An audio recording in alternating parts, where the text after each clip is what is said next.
Welcome everybody. I think I just let everybody in. For this event, we would love it for everyone to have their microphone on, their video on. If you're too shy, that's fine, but if you can turn on your video, I don't think I can do that for you, but I can turn on your microphone if you're having trouble. And if you need any in the chat box, and I can help. Hi, Jessica. I don't know if I can hear you yet. I don't see a microphone for you, Jessica. Oh, there you are, connecting to audio. Great. Linda. Kind of dark, but I can see you're on. I have a window behind me, so. You know, that the sun might change for me too. Oh, there's better. All right. And Anna, just in case you're having trouble here, I'm gonna unmute you so you can talk, but there you are. So Anna, are you having trouble with the video? Yeah, I'm just having this is the first time I've ever used Zoom. My grandson and daughter helped me, but I'm still having trouble. But anyway, That's so fine. I'm going to push it continue. I can see you. Okay. And Great. is that okay? Yeah, no, if we can hear you, that's most of the important part for us. That's great. Thank you. Yeah. Awesome. Well, I'm going to get started right away. We do expect one or two more people, and I'll just admit them slowly as they come in. So my name is Carrie Winninger, and I am the outreach lead for the Center for Environmental Inquiry with Sonoma State. And you are at Local Nature Spring Writing Walk. Thank you so much for coming. Even though it's not a traditional walk, we're going to have our own fun today. So usually our events are at one of our preserves, at Osborne Preserve on Sonoma Mountain in Pengrove, or at our Galbraith Preserve near Yorkville in Mendocino. So during the shelter in place, we are happy to be able to reach you guys and connect in new ways, and really thankful that we're all together. So usually we'd pass in a sign-in sheet right around now, but in lieu of that, I'm just going to take a quick screenshot since there's not very many of you, and I'll just take a picture of your names. And it looks like everyone has an actual name, not a username, so I'll be able to tell who signed in. So before I let Lakin take it away here with the actual event, I just want to talk quickly about what the Center for Environmental Inquiry is and how we can be a resource to you. No matter if you're a student or affiliated with SSU or not, if you're an employee of a government organization, an educator, a member of the public, or maybe you are part of an organization that needs environmental solutions. All of these groups are people that we work with as we envision a North Bay working together to find sustainable solutions. So we invite you to come get environmentally ready with us. That's our tagline. And we're building a community of learners and problem solvers across all sectors of society, not just environmental scientists. We're building this community by giving firsthand understanding of our connection with the environment. And usually we do that by having things take place at preserves. And today it's going to be a little different. And we also give skill building experiences, and that helps create those sustainable solutions by building skills. So we're talking about helping people become aware and motivated, prepared with knowledge, and giving you those skills and being engaged with the problems. There's lots of ways you can get involved. You can engage in research. There are training programs we lead, the naturalist and the land management programs, open to the public, not just students in college. We have internships and jobs that are for students. There's events like these that you can attend, or you can help contribute to or lead. You can partner with us on projects, or you can just access data. So you are an important part of addressing the greatest environmental challenges in all of human history. So we are so thankful that you have joined us on this journey today, where today we're going to focus on how to communicate your experiences with nature through the written word. And that's really key for allowing other people to understand and feel emotionally connected to nature. And they need that to have a stake in helping solve its challenges. So it's a very important piece of it. Now, just logistical stuff. This event is in our local nature format. So what that means is it combines this live presentation and this local nature exploration. So what local nature means is anything that you have access to during your shelter in place, where there's wildlife or natural organisms. So it could be your backyard or front yard, it could be your balcony, even just looking out a window and being able to see your wildlife, or maybe you have a lot right around the corner you can walk to in 2 minutes. Or even it could be a photograph or an object that you once took or from nature and you have with you that can help bring that connection to you even while you're in your home. So all of those things count. Today, after I'm done with this, we're going to spend just 10 or 15 minutes, really short, hearing from Lakin about what she wants to present to us and guide us through. Then we're going to jump right into that local nature piece. You spend 5 minutes getting to know an object that you find. Lakin will tell you more about that, and experiencing the outdoors and taking notes of things like weather and light. And then 15 minutes of writing exploration. And then we'll come back and we'll give everybody a chance to ask questions, share what they wrote, get feedback, talk about their experience. Anything is very free. You don't have to feel like you have to share if you don't want to what you've written, but it'll be fun. So that's kind of how the hour is going to go. So we'll be done at noon. And during that presentation, Lakin may ask for feedback. This is a pretty casual atmosphere. That's why I want to see everybody's faces and hear everybody's voices. So feel free and just shout out if you have something to say or ask. And you can, bring your cup of tea with you and just have a nice hour with us. So with no further ado, I'm going to let Lakin take it away. Okay. All right. Obviously, I need water already. Thank you, Carrie, for setting all of that up for us. And I'm trusting that everybody can hear me at this point. I have pretty good allergies, so sometimes I do give a little cough, or I even had a sneezing attack this morning, which is just like, oh my goodness, spring is here. And I wanted to ask people a little bit about spring and what is it that makes you understand that spring is here? What is it about spring? How would you define spring? What are the characteristics of spring? Anybody, and I think everybody is unmuted, but if you aren't, feel free to unmute yourself and then just see if we can get a list of 3 or 4 qualities of spring. Anybody can just sort of raise their hands and just we'll have you speak. Yes, Margot. Well, the birds are definitely the things that I notice as they start coming in. I was saying, and this started about 6 weeks ago. 6 weeks ago, yeah. And when you say coming in, what do you mean by that? I begin to hear them where I live. Uh-huh. And there's one bird that comes in first, which is the orange-crowned warbler. I always hear him every year first. Mm-hmm. And it just brings a big smile to my face because spring is coming when he comes in, or she. And they're coming in because they're migrating back, correct? Is that what you mean by coming in? Yeah. So the transients or the migrators are returning to our area from their winter habitat. And anybody else have something that defines spring for them? Yes, that's Jessica, right? The light changing. I do a lot of handwork, and so I totally enjoy the natural light and the quality of it shifting. And then also the speed, the growth rate of plants. It's amazing. It's just amazing. It's always sort of like, oh, every day is a new day coming out into the garden and seeing what's changed. Yeah. So the plants visibly gets bigger, right? Every day you go out and they're larger, they have more sprouts, they're taller, or more buds, or the buds change from buds to flowers, etc. Right. And I just noticed there's a connection between that and the light, because it's like the cycling up of more light during the day, more sunlight.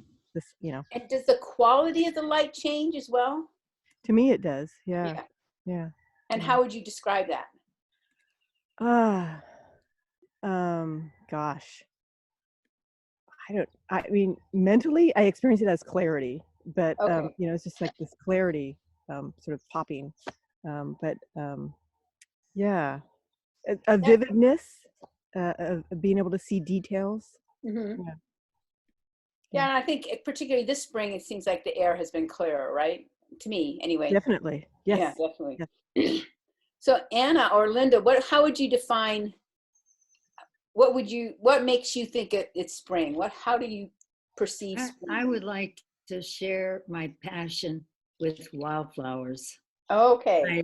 I am a passionate nut for wildflowers, and I'm a hiker. So unfortunately, I'm missing my 2 and 3 day a week hikes.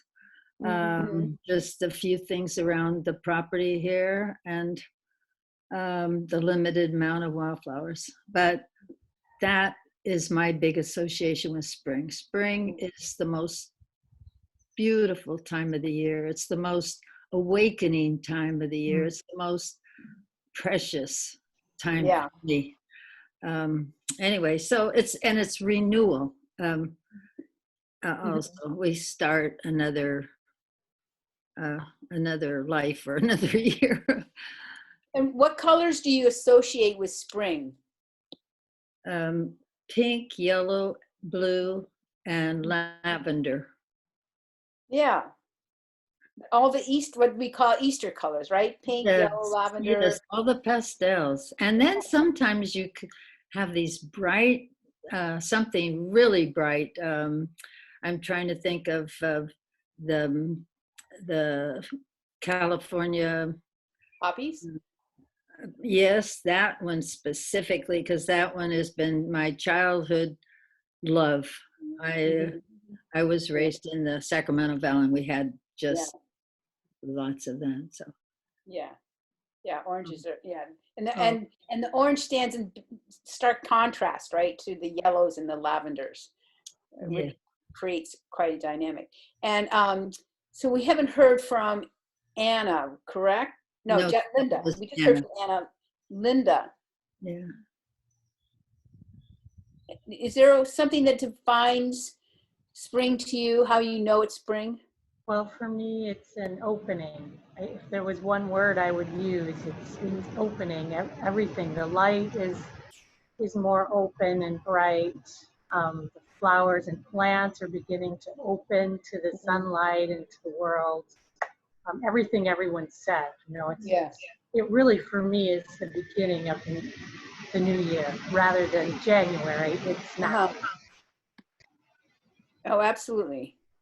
All right. Well, I think we've gotten some good definitions and some good descriptions already of spring. And as we sort of went through, I think you all sort of naturally fell into using your senses to kind of perceive spring and perceive the natural world. We talked about light. We talked about color. We talked about birds and the sound of birds. We could also include smell, right? I mean, isn't there a particular smell to spring?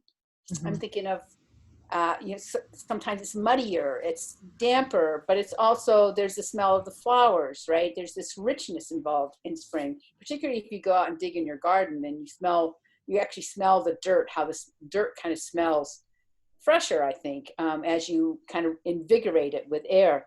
So I think that using our senses is very, particularly in times when we're kind of affected.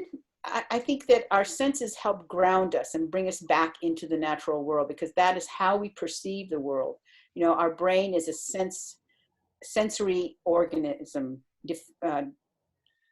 translates senses into reality. So when we perceive the world through senses, the 5 senses: smell, taste, touch, sound, and sight. And then when you're writing, what you want to do is, re-invoke all of those senses. And so a really good practice is to find something and describe it in all 5 senses. Now, I just want you to know I'm admitting one late person right now. So Denise is joining us. Denise, feel free to turn on your video.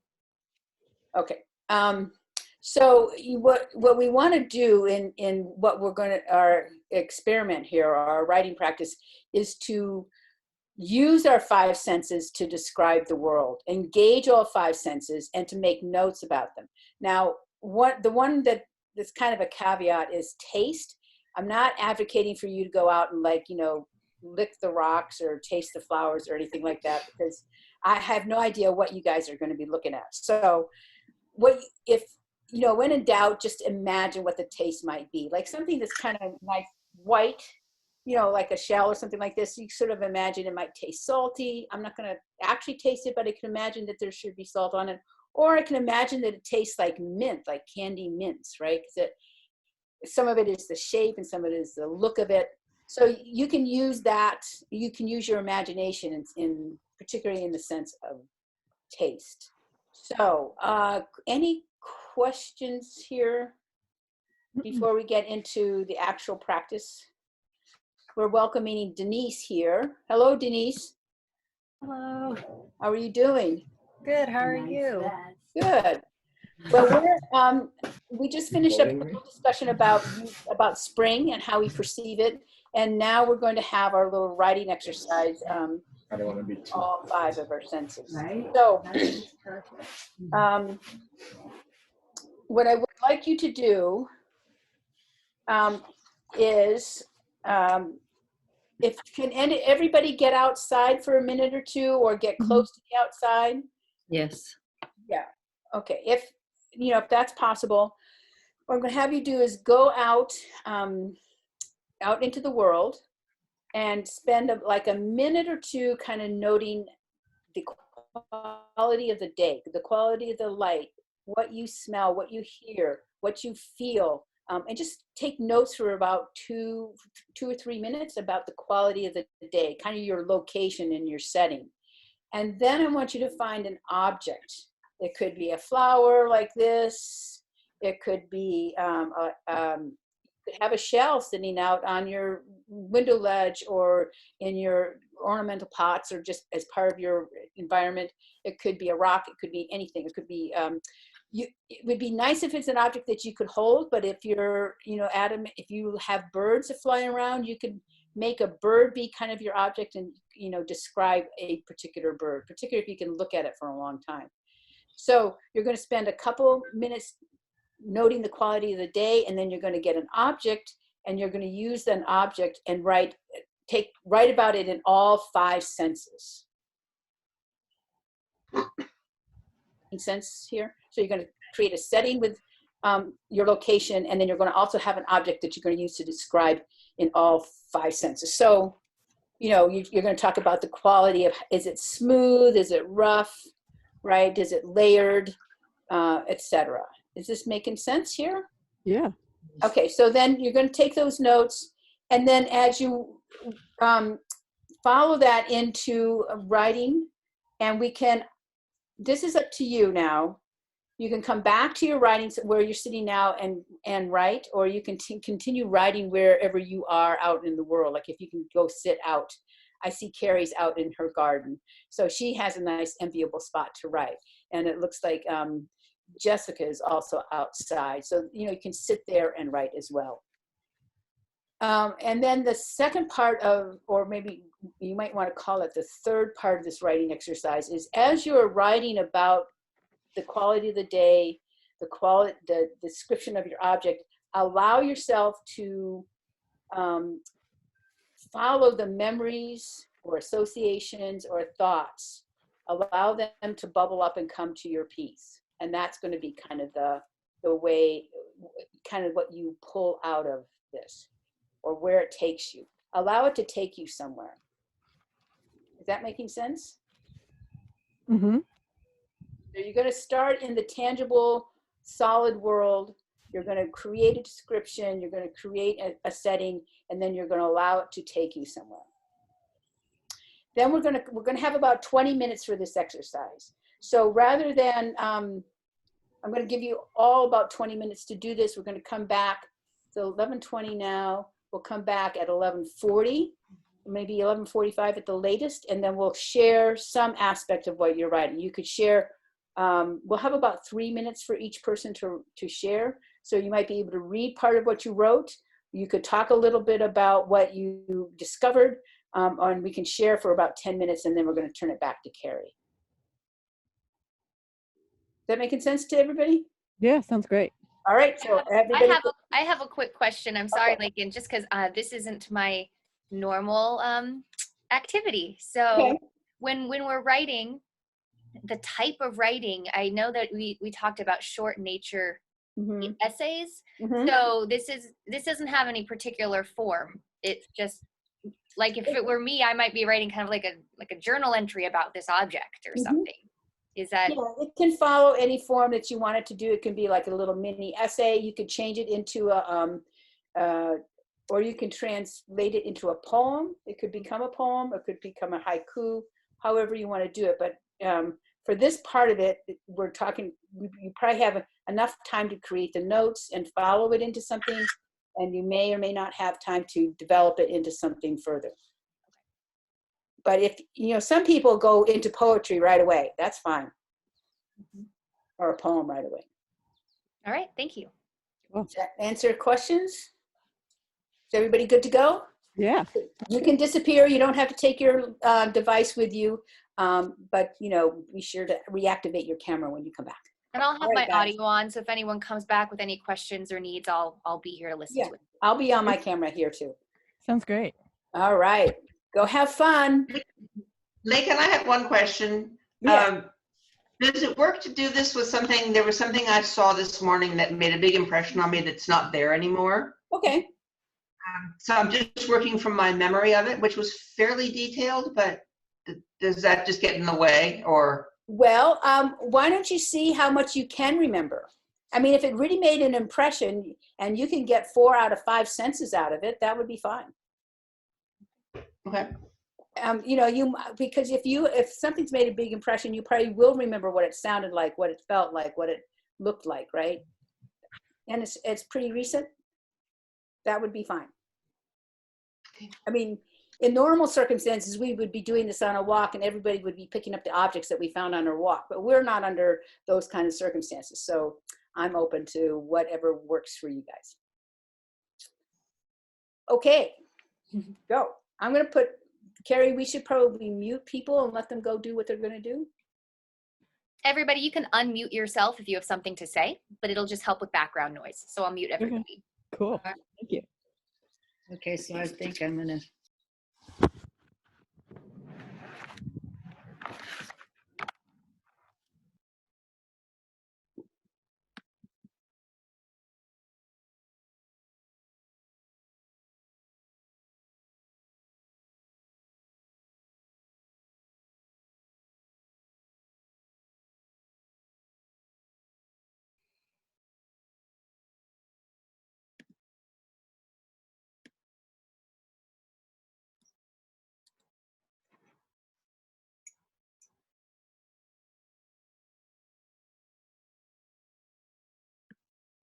Well, I think we're getting a little kind of close to regathering here. I don't know where people are at.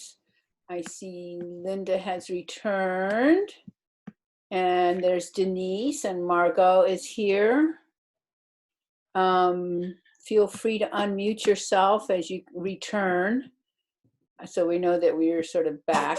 Linda and Anna are still on their way. God bless you, Carrie. Thank you.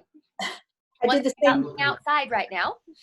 I kind of did the same thing because I sniffed this flower. Then I was like hacking and hewing. So so glad. So lovely. Yes. But we'll see if Anna, it looks like Linda and Anna are still waiting here. But I thought we would get going a little bit. What was your, what I would like to do is kind of gather a little bit of your reactions about doing this experience or this experiment, I guess you could call it. Mm-hmm. And if you're willing to read like maybe a paragraph of what you wrote. Now, I understand everybody knows that this is just kind of a first drafty kind of thing. This is not a polished, composed piece. So that's not what we're looking for. We're just looking for kind of like your first reactions and your interactions with the world here. So even as— can I ask a favor of everybody? Yeah. Would we be able to hold up what we brought? Oh, yeah, absolutely. That would be kind of great. Some people can and some people can't. But if you have your objects, feel free to share it. So I know everybody, the order of things on Zoom is never the same for everybody else. So we can't like go in sequence. But how about if we start with, anybody want to go first? Hold it up again. If we can all hold it up at one time, I'll. All right. Hang on one sec. I got it. Mine weighs about 20 pounds. Oh gosh, right? Oh my God, Okay. rock. In a 3, 2, Rock. 1. Yay! All right, we got 3 flowers, 3 plants, a seashell, a rock. Margot, you had a bird, maybe? No, No, something else? but it's no longer here. Oh, it's no longer here. And Anna and Linda are both still mute. I don't see them. All right, well, let's just get started. Is anybody like to start first? I kind of want to go first because it's not very good, and then everyone else will feel better. I think everybody feels that way. Go ahead. Okay. Miner's lettuce. On a chilly spring morning, the birds continue their song from the warmth of yesterday. I kind of lied. It wasn't that warm yesterday. Just a blip in the onward progression of the sun getting closer to us as summer nears. As the season propels us onward, the delicate foliage with dainty white flower set atop a lily pad-shaped leaf will turn in for the year, too reliant on moisture to fill its puffy petiole, leaving rodents and a passersby like me to graze on other less tasty greens. I can't help but press my forefinger to thumb for one satisfying squish, yet no aroma is left on my fingers, as would be from an herb. Miner's lettuce, too harsh and practical a name for this lovely sprite. Oh, nice. Yeah. That's great. Yeah, that's good. Great. I like All the senses. I just literally tried to go through the different senses and how I would never have been able to do that without your prompt. That was really fun.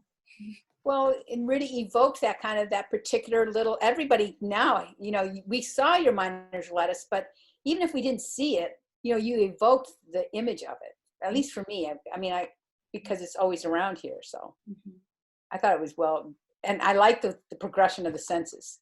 So let's just go, for me, the next person would be Margot. You ready? Okay. With legs unsteady and a look of wonder, he wobbles in the soft, cool air, unwarmed by any sun. Above, his mom watches and tests the air, alert to any threat. Still, birds sing surrounding him, welcoming him to their world. But the force of the Blackheaded Grosbeak's mating song draws the doe's attention, but she's not alarmed. Softly, she bends to nuzzle him, encouraging toward her sweet milk, bending herself to sample the newly mowed grass, filling the air with its freshness. Spring welcomes him, and he slowly folds his legs under him and sleeps. Oh, nice. Nice. Really evocative. Well, so you know what it was. You I know what it was? Jessica, What's that? do you know what it was? What she was talking about? No. Anybody else guess? I think I know. I think I know too, but let's see if we I want to see if anyone else does. Denise? You're talking about a deer, right? Well, this fawn was probably maybe a day old, maybe not. Yeah. Aw. Wow. Yeah, no, I guess I didn't. The only sense I really had was sight and hearing. I tried to bring in smell as I might imagine it, yeah. but it wasn't Yeah, I guess it wasn't very clear. Well, I think because we weren't sure who was watching from the very beginning. I mean, first of all, this is just a rough draft, so that's fine. I mean, there's nothing to worry about here. But, you know, and then you talk, so we're not sure if it's a bird or a reptile or what kind of creature. We do know there's a relationship between mother and baby. That's established right away. And then there's the the grosbeak, the black-headed grosbeak, the song. And so our mind is sort of taken on the bird front, but then you talk about nuzzling in for milk. Then we know it's a mammal, and then I'm assuming it's a deer, but just the structure of the hay and all of that. But you don't really ever say it. right? You don't say No, I don't. deer. But I do say doe. You do say doe at I do say towards the the doe. end. Where'd I put it? It does. I do have the word doe in there. Right. And so the structure of the piece is by the time we get to doe, we've already thought about 5 different things, right? You see what I'm saying? Okay. So, you know, even it doesn't, to me, it doesn't really matter. I mean, that could be the way you want it. You want people to be thinking about all the ways, all the different relationships of mothers and babies, you know, because all those creatures have mothers and babies. And so maybe the point is that, you know, we're all in these relationships. That's fine. But Yeah. if you want it to be clear that this is a doe, you would just say it from the very beginning. You know, the fawn with, you know, the teeth. This fawn could barely stand, right? Right. It barely could. Yeah. I mean, if it's a day old, I mean, that's how you know it's a day old, because within 12 or 24 hours, it can move, right? So you know it's really new when it can barely wobble around. So that's an interesting point too. That, you know, how did you determine that it was only a day old? Well, that's sort of why I started with legs unsteady, and then Yeah. get to the wobbling too. Yeah. Yeah. No, I think it was really nicely done. And you included, even though you had to imagine some of those senses that pulled us into the piece, right? The sight, the wobbliness, etc. And then this, what was your sense of smell? That was the sweet milk Yeah. and the grass, the newly mown lawn. Yeah. So I didn't have any sense of smell. I don't know that I could have described the smell if I had been able to smell the deer. I mean, obviously I couldn't get very close to him without Right. scaring him to death. But you know, new mown grass has a particular smell, so that evokes that sense right there. When you say new mown Right. grass, you don't even have to tell us what it smells like. We all know that. You know, Right. we all have that sense memory. Anyway, I think it was really well done. You know, especially as a recreated piece. Let's go over here to Linda. Linda, would you be willing to share something, or even if whether what you wrote or your impressions of the practice, the exercise? Yeah, I don't think mine's very good. But Oh, well, none of ours is very good. and I didn't incorporate all of the elements into it. Okay. I have a shell. It is large. It is pale peach with many circling spires. It was once a beautiful conch. I don't remember where I got this shell. It is worn and old. Still I keep it. To hear the ocean, to smell the sea, and to remind me of the vastness of the universe. Yeah. Mm. So that's exactly what, you know, you're kind of pulling in a metaphor there, you know, and that nature always does that, right? When we closely observe something small, we automatically feel the large aspects of it, because we have associative minds. That's the way we work. I like it. I really like the way you talk about the conch, and you're pulling in the ideas of the universe. And Linda, I like because you write it as like, well, I don't know why I keep it, but then you kind of answer yourself. Mm-hmm. Yeah, exactly. Good point, Carrie. Let's move on to Denise. Yeah. We're running slightly out of time, so I'm going to move things along pretty quickly here. But Denise, and then Jessica. Yeah, so I wrote about a dandelion, and mine's a little more scientific, but the dandelion's so bright and yellow, soft petals against my fingers. Mm-hmm. Looks like it would smell sweet, but I can't smell anything. The petals bruise when I press them. I imagine the flowers absorbing the yellow from the sun and the warmth from the sun, just like I am sitting outside in my backyard with the warmth of the sun on my back. Mm-hmm. And that's really what I got. So. But the sense of warmth and welcoming, you know, and you know, the yellow is warm and welcoming. Your sense is warm and welcoming. So you're kind of really evoking an experience there. You know, we're joining in with you in that experience. Yeah, and yeah, it's very relaxing. Yeah, and it pulls us in. I really enjoyed it. Thank you. And Jessica. Hey, so mine's really, really rough, but what I loved about this though is I think I spent more time sort of wandering around, just taking notes of things, you know. Mm-hmm. But it was great. I know it was just a wonderful exercise, sort of like warming up with yoga or something. You start to, takes a few minutes and then you just start to get warmed up. And anyway, so True. mine actually, anyway, I'll just read it. It's just bunches of sort of fluid stuff. So solid granite rock approximately weighs 20 pounds, gravity pulled to the earth with its mass, speckled, uneven with whites and grays, and the surface smudged with dirt from the garden. Sounds of the sea, the waves of Monterey Bay crashing upon it without damage. Smells of the beach, the ocean breeze coming across the bay to be experienced at Lover's Point. Found. New love, a new child, a new man.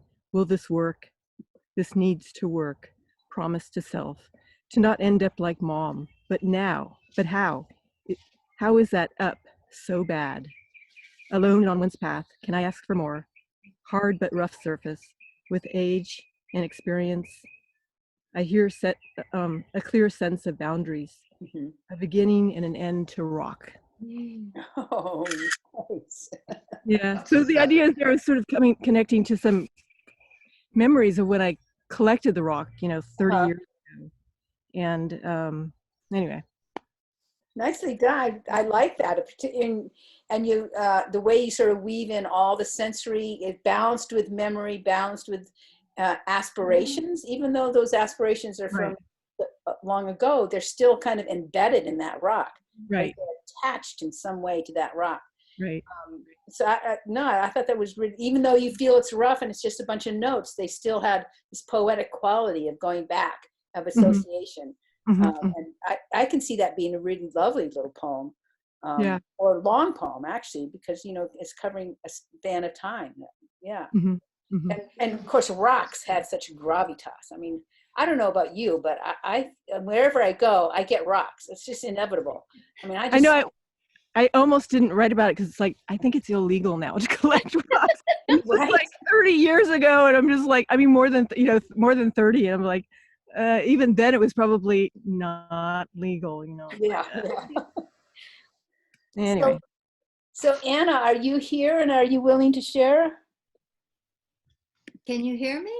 Yes, we can hear you now. Oh, because I was talking before and no one could hear me. I just unmuted you. I thought you would do it yourself, but when she asked you a question, I went ahead and unmuted you on my end. Oh, okay. All right.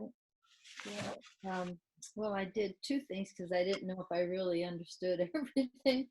But the first one, it was kind of like the song of love. It's just a bluebird singing, light breeze, distant sounds, fresh air, California buttercup, green grass, overcast, feel the breeze against my skin, birds mating, nature embracing. That was my feeling when I went outside. Oh, nicely done. This is, I thought I took off I thought you could see me, but I see you can't. I am going to ask to start video, and then maybe there will be a prompt that you can accept. Okay. Oh, it says start my video? Oh, okay.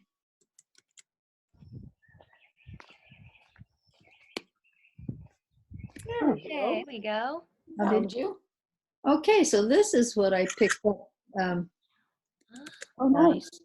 It's a little limb with the fungi all around it, all different shapes. Nice.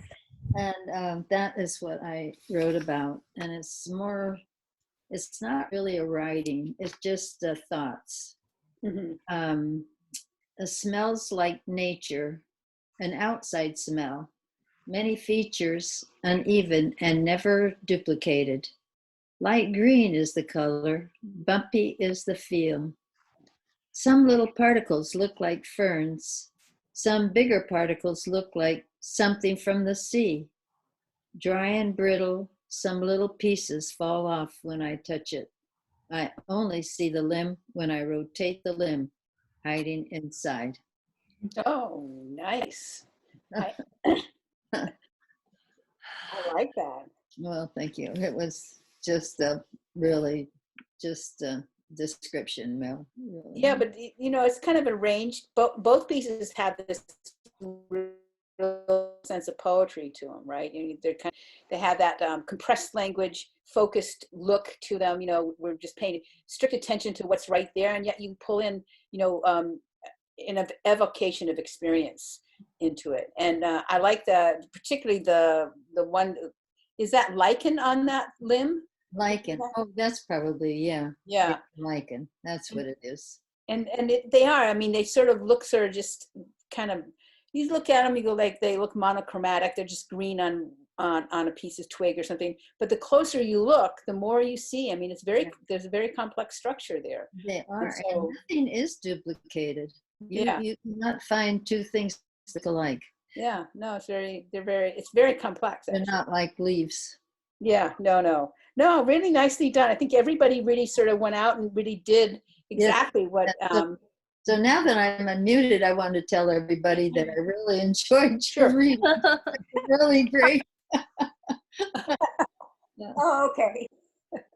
Oh, because you probably had comments all along and we weren't hearing them. Yes, and I would say them, and I said, but I'm sure they can't hear me. Welcome to Zoom. Yes, the Zoom experience. But I mean, I think everybody sort of participated in that interaction with the natural world here, and just how you can take a moment, you know, and use your senses to kind of not only ground yourself in the physical world, but kind of connect back with yourself, right? Yeah. You know, your own experiences and your own memories and your own realities of what you bring to the world. Because we all bring stuff. We all have experiences that we bring to our perceptions. So if this was to go longer, which is not going to because we're wrapping up, we're already over time, what I would have is you have everybody think a little bit about what is the metaphor that's implicit in your object. And some of you have already gone into that. You know, Jessica has already used metaphor to talk a little bit about how what does the rock mean to her and her experience and her aspirations when she first found it. And you could expand that by thinking about, you know, what has happened over the passage of time. Did the rock prophecy, you know, was it a prophecy predictor of what she wanted? Or, you know, what were the variations on that? I mean, it's a great, literally, you could go back to the rock and develop this. You know, miner's lettuce, you can talk about how can be a sustenance in time of need. And people when they were really poor in the Depression, they went out and picked miner's lettuce to survive. I mean, it was a survival food and still lovely to eat, right? I mean, so in many different ways you can talk about all your experiences as a metaphor for your life or the universal. Margot's experience of all the animals having an implicit relationship between mother and child, you know, of the generations of ongoing, you know, of reproduction, and how wobbly that state is right at the very beginning. I think that's really kind of lovely. Mm-hmm. And, you know, we have the shell and the universe, we have the dandelions, and we have, you know, the complexity of life, and we've all experienced that, and we've all done something. So I think you all had a great time. I hope that you continue and maybe even get outside every day and take a few five senses walk is what I call it, or moments. Yes, Carrie. Thank you. So I guess I want to invite you all to be brave and share these pieces with the world in whatever form you'd like. And one opportunity to do that is I'm just starting something called, we're not even having a name yet, but it's an anthology of works that people have created during their experiences with the center, the preserves. So we have photography, we have some artwork, we have things like this. So if anybody feels comfortable, it could be your draft just as it is, and it could say untitled, and it could say a draft, right? Or you could work on it more. I think Lakin actually offered to give some sort of feedback if you were to send it to her. So if you wanted to do a little work with her and then send it to me, I would love to include all of the pieces if you wanted, or just one if someone sends it to me. But it could be a way to actually inspire someone else. So I really want to put that out there for you if you are able, even if it's 6 months from now. and you went, oh, I'm finally done. Let me send it to Carrie. I would still love to receive it. So please feel free. Other than that, I had such a great time. Like I said, this is not usually how I experience nature. I'm much more like, I think, Denise, you said it was more scientific. Like I'm much more of, I analyze things more. So it's really great to really just come from sensory and feeling place. And so I just wanted to say, I know it's over time, so I won't take too much time, but please do check out the other events we have coming up, because there are so many this spring. We have more than a dozen things, just one after the next. And it's everything you can imagine. It's much wider ranging than we normally have, in fact. So tomorrow, we have one of our naturalists who's a student who's going to teach you how to weave coils out of pine needles and thread. And those are, you can make baskets or hot trivets or art pieces. And then we have things ranging from that all the way to deep dive lectures about particular scientific topics, and then everything in between, more of these local nature events, and ways to get your trees tested for a pathogen, all sorts of stuff. So just go ahead and take a look at the website and see if you're interested in more, and contact me for any reason. I would love to hear your feedback about this event or questions. I'm just so thankful you all joined us today. Yeah, it was really a pleasure to meet everybody, and I hope to, sometime see you around campus or around town or back on Zoom sometime. It'd be fun. And like Carrie said, I'm happy to, if anybody wants to send me stuff, I'm happy to look at it. Or I think this is a wonderful opportunity to include your voice in what she's creating. I can see each one of you writing like a small little evocative paragraph, a prose poem, a short poem, a journal entry. I mean, these are all valuable because you all got insights out of it and I thought you did a wonderful job. So thank you. I appreciate your comment. Thank you, Lakin, for doing this. One thing, I'm going to actually do this with Lakin, I'm going to do this with my third graders. I teach an Northern California history class for Orchard View School. It's my students, and we were planning to do something with nature and Zoom and what have you, but anyway, I'll send you feedback on that if you'd like. Cause so great. Oh yeah, no, that would be wonderful. I do a lot of writing and reflecting and what have you, and I just think it will be delightful. So it is. It's really useful with children because it gives them a way to engage with the world. You can tell them to write about it, and they don't really know what they're doing. But if you tell them, absolutely.